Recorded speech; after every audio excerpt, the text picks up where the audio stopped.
welcome to all. Today we will discuss some of the questions asked in the problem section for the Electrodynamics first paper in UG Physics.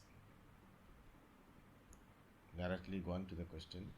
First we will discuss the problems asked from Electrostatics. Obtain Poisson's and Laplace equation in electrostatics. Electrostatics del cross E is equal to 0. So we can write E is equal to minus del V. By Gauss's law, del dot E equal to rho by epsilon 0, which implies del dot of minus del V equal to rho by epsilon 0. Del dot of minus del V is minus del square V, which is equal to rho by epsilon 0, or del square V equal to minus rho by epsilon 0. This is called a Poisson's equation in electrostatics. Now in regions where the charge density is 0, this equation becomes del square V equal to 0, and this equation is called a Laplace equation in electrostatics.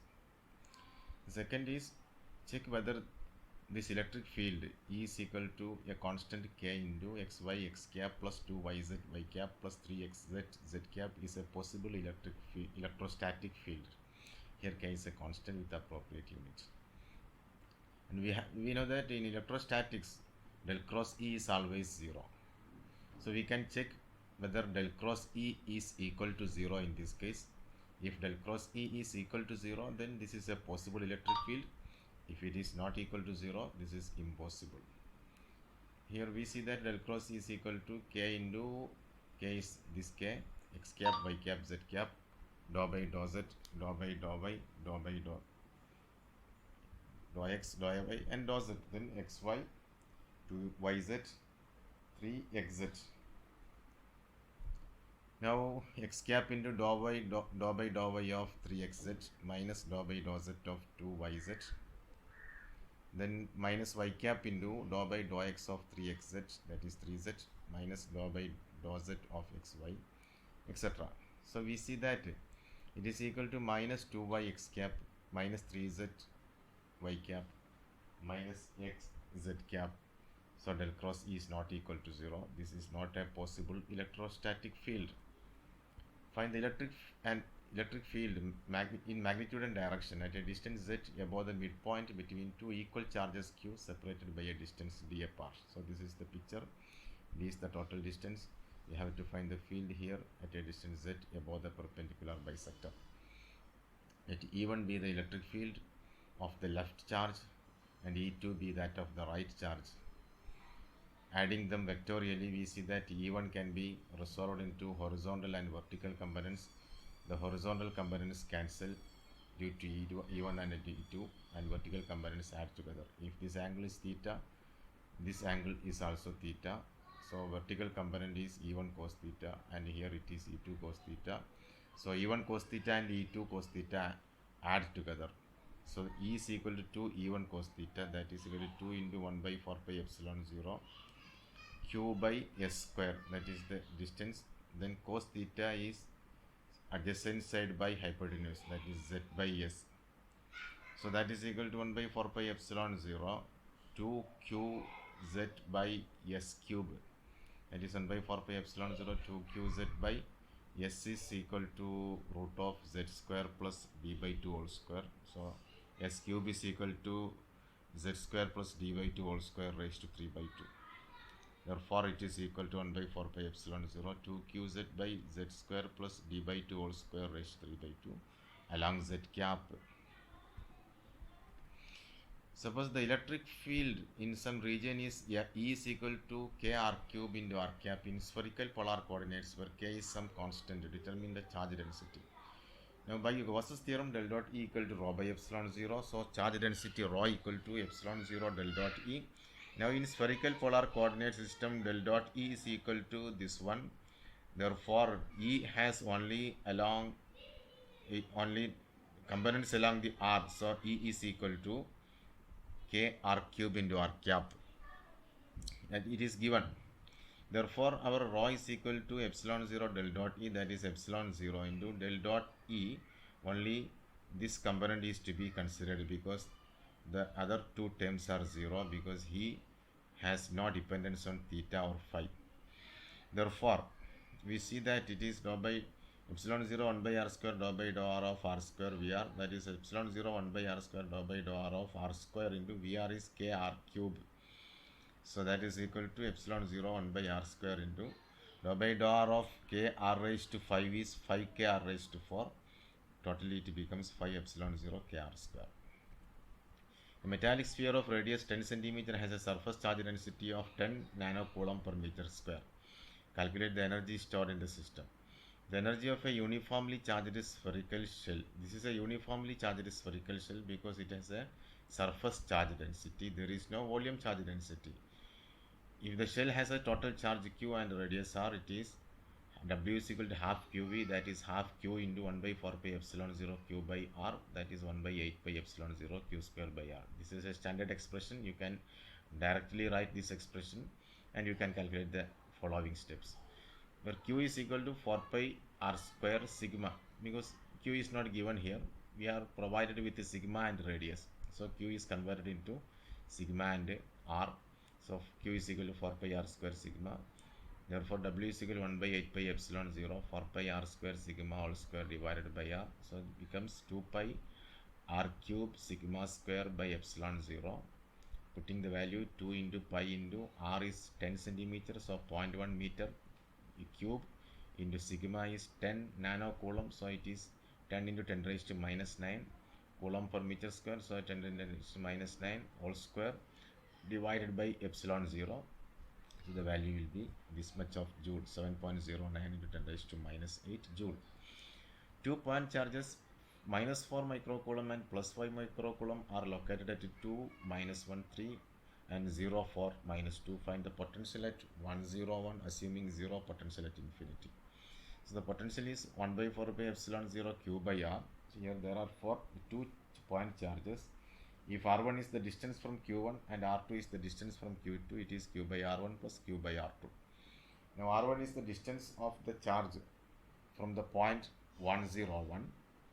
So the first charge is at 2 minus 1, 3.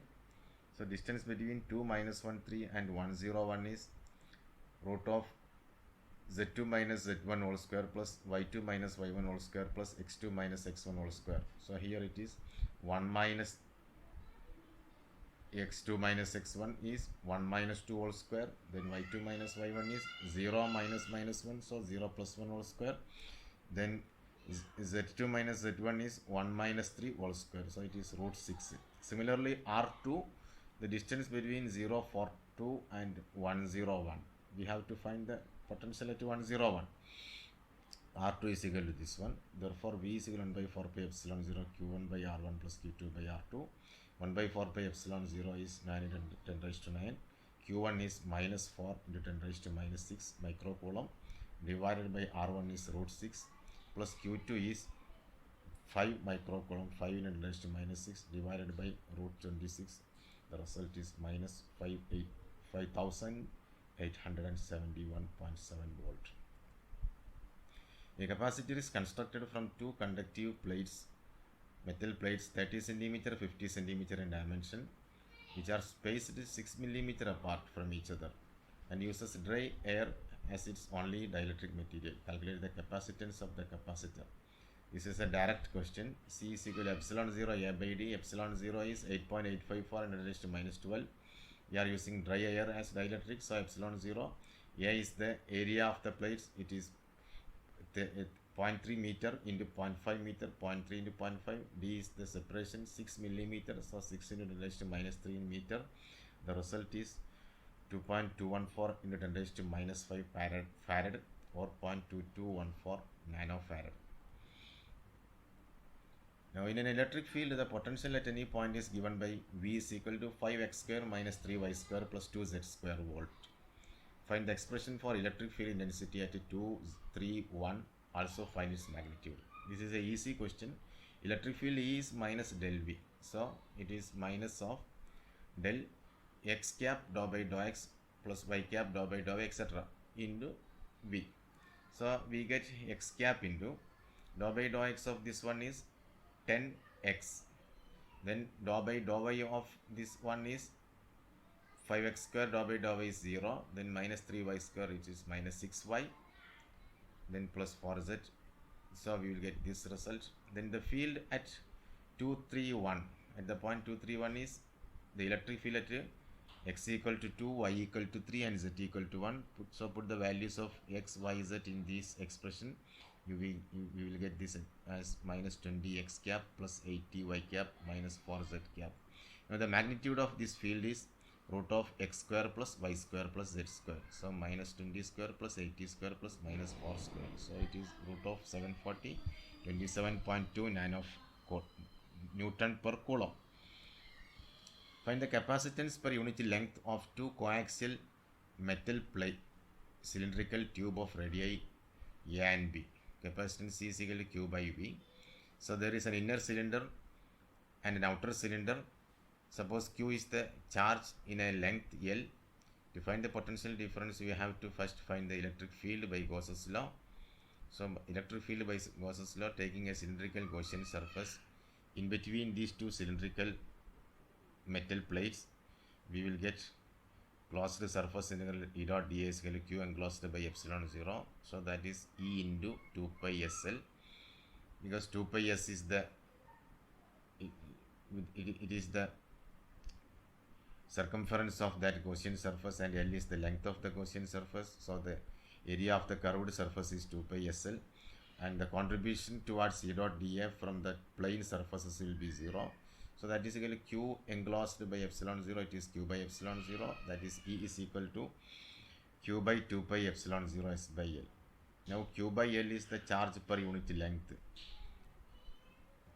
So we can potential difference between the cylinder is, it is minus integral from B to A E dot dl. We are assuming the inner cylinder as positive and outer cylinder as negative. Now V is equal to minus integral from B to A Q by 2 pi epsilon 0 SL into ds. Now ds by s becomes a log s ln s, limit from A to B. So minus Q by 2 pi epsilon 0 L ln A minus ln B. So ln of A by B, and this negative is taken into inside, so it becomes ln of B by A. This capacitance of length L is C is equal to Q by V. So that is equal to Q by this expression. It becomes 2 pi epsilon 0 by ln of B by A. Therefore capacitance per unit length becomes 2 pi epsilon 0 ln of B by A. Per unit length means L equal to 1 meter, or divide this by L. So you will get this expression. Find the capacitance of a parallel plate capacitor containing two dielectrics with the dielectrics constants K1 and K2, each occupying one half of the space between the plates with interfaces parallel to the plates. Given the area of the plates is equal to 2 meters square and distance between the plates is equal to 10 raised to minus 3 meter. So this distance and 10 raised to minus 3 meter is half occupied by one dielectric sheet, and the second sheet is occupying the remaining half. So actually this is a there are two capacitors connected in series, and the series combination, the effective capacitance is C1 C2 by C1 plus C2. Now C1 is epsilon 0 K1 A by D1. So it is epsilon 0, K1 is 1.5, A is given 2 meters square. Both of them have same area because with interfaces are parallel to the plates. 2. Then D1 is half of this 10 raised to minus 3. 10 raised to minus 3 half is D is equal to 10 raised to minus 3 by 2. So 5 into 10 raised to minus 4. So 5 into 10 raised to minus 4. You will get 5.3 10 raised to minus 8 farad for the first C1. Then C2 for the second half, it is this one. And the effective capacitance is C1 plus C2 by C1 C2. So 37.18 nanofarad. Now show that the energy of an ideal dipole in an electric field E is given by U is equal to minus P dot E. So first we assume the dipole is at infinite distance. Now we are moving the dipole from infinity along a trajectory perpendicular to the field. So as we are moving perpendicular to the field, no work is done in moving the dipole, because E dot dl will be 0, because the force that we are applying in moving the dipole is perpendicular to the electric field. Now after reaching the position, at this position, we rotate the dipole counterclockwise. We are moving the dipole, making it parallel. It is perpendicular to the field. That is, this is the position of the orientation of the dipole while we are moving from infinity to this location. After reaching this location, we are turning the dipole through an angle theta in the anti-clockwise direction. Now the work done to rotate this dipole is stored in it as the potential energy. So the torque is P cross E, that is Pe sin theta. That's the work done by us to rotate from the initial perpendicular direction, that is theta was pi by 2 here, to theta equal to some theta, is u is equal to w is equal to integral from theta from pi by 2 to theta n d theta, that is pi by 2 to theta Pe sin theta d theta. Integral of sin theta is minus cos theta, so it is minus Pe cos theta. From pi by 2 to theta, it is minus Pe cos theta minus cos pi by 2. Cos pi by 2 is 0, so minus Pe cos theta. It can be written as minus P dot E. Then magnetostatics. Find the magnetic field at a distance z above the center of a circular loop of radius capital R, which carries a steady current I. So here the field is due to, we consider an elementary length dl as shown in this figure and integrate the contribution from different dls. So if this elementary length dl produces a magnetic field dB, and an oppositely placed diametrically opposite elementary length dl will produce another magnetic field dB, and if we take this angle as theta, then we see that this dB can be decomposed into, this angle will be theta, there will be dB sin theta and dB cos theta, and this diametrically opposite dl produces another dB sin theta and dB cos theta, and this dB sin theta, that is the horizontal components cancel each other and the vertical component dB cos theta combine together. Therefore the total magnetic field B is equal to integral dB cos theta, that is mu 0 I by 4 pi integral dl by s square, that is dB. Cos theta is adjacent side, that is capital R by hypotenuse R by s. So taking the constants outside, we get mu 0 I R by 4 pi s square. Everything is constant. Integral dl. Integral dl is the circumference, that is 2 pi r. So we get b equal to mu 0 I r square by 2 into r s cube. S cube is, s is root of z square plus r square. So s cube is z square plus r square raised to 3 by 2 along the z direction. So this is the magnetic field. Mu 0 I r square by 2 into r square plus z square raised to 3 by 2 z cap. Define the term surface current density. A current I flows down a wire of radius A. If the current is uniformly distributed over the surface, what is the surface current density? When current flows over a surface, surface current density is the current per unit width running. It is infinitesimal dl perpendicular running parallel to the flow. If a current dl flows through a ribbon of infinitesimal dl perpendicular, the surface current density is the current per unit width perpendicular to the flow. If the surface charge density is sigma and its velocity is v, then k is equal to sigma v. If I current flows down a wire of radius a, then k is equal to over the circumference, then k is equal to I by 2 pi a, because 2 pi a is the width over which the current is passing. It is equal to the circumference, equal to outer surface. A current distribution gives rise to magnetic field. A is magnetic vector potential, A equal to x square y x cap, then minus plus y square x y cap minus 4x y z z cap. Calculate the magnetic field at minus 125. So the magnetic field B is equal to del cross A. Find B equal to del cross A direct. This is a direct question, and after some manipulation you will get this expression B equal to minus 4xyz.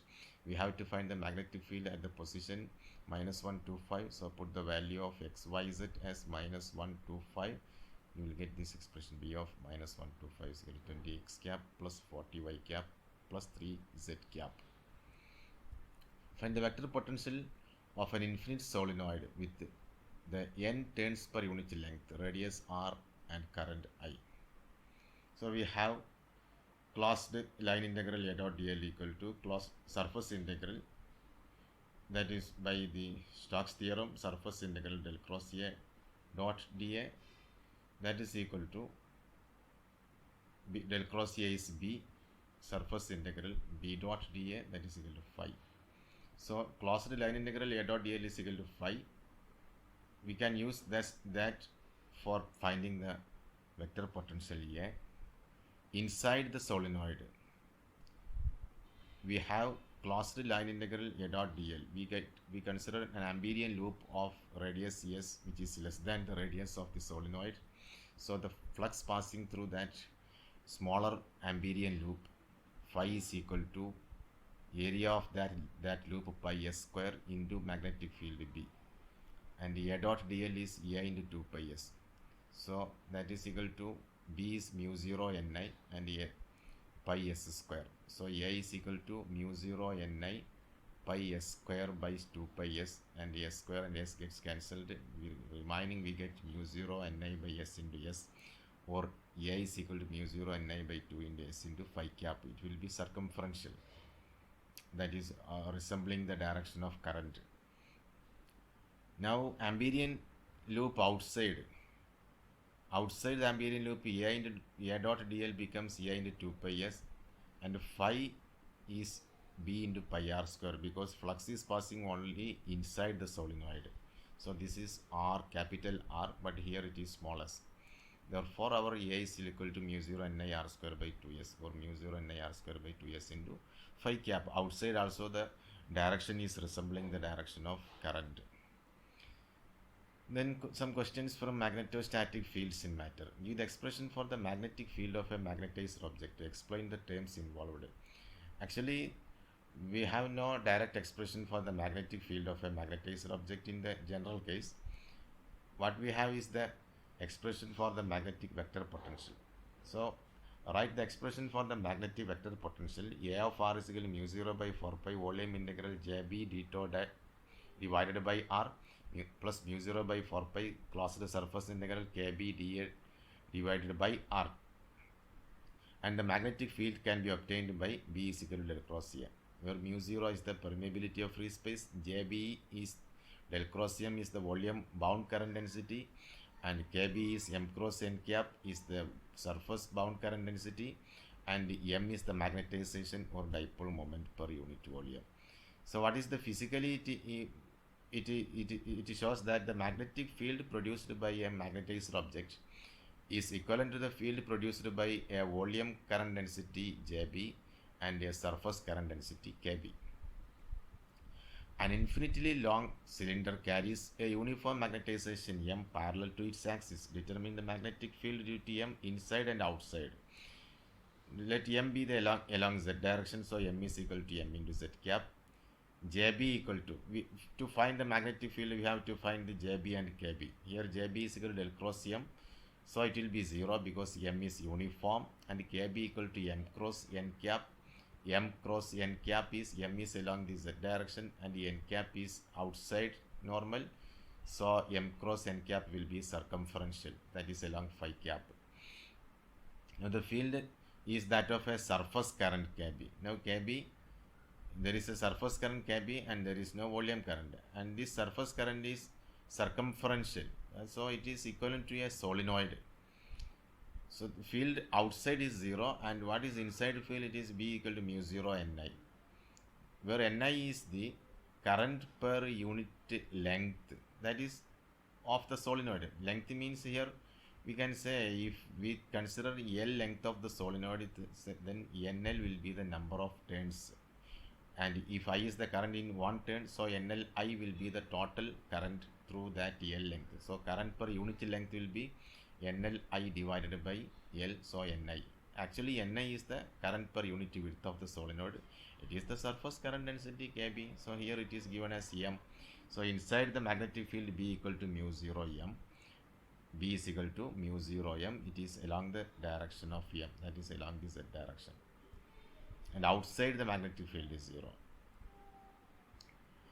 A long copper rod of radius r carries a uniformly distributed free current I. Find the auxiliary field H inside and outside.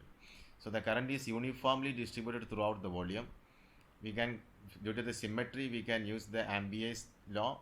By using the Ampere's law for an Amperian loop with radius s less than r, that is inside the wire, H dot dl becomes H into 2 pi s equal to If enclosed.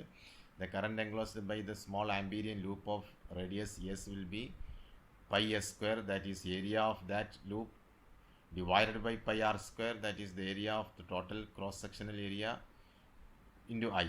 So I by pi r square is the current per unit area, into pi s square is the current through that area. Therefore, H is equal to I by 2 pi r square s, or H is equal to I by 2 pi r square s into phi cap. Now outside the wire, H dot dl becomes, H becomes 2 pi s, and If enclosed becomes I. Therefore, H is equal to I by 2 pi s into phi cap. So thank you for watching this video.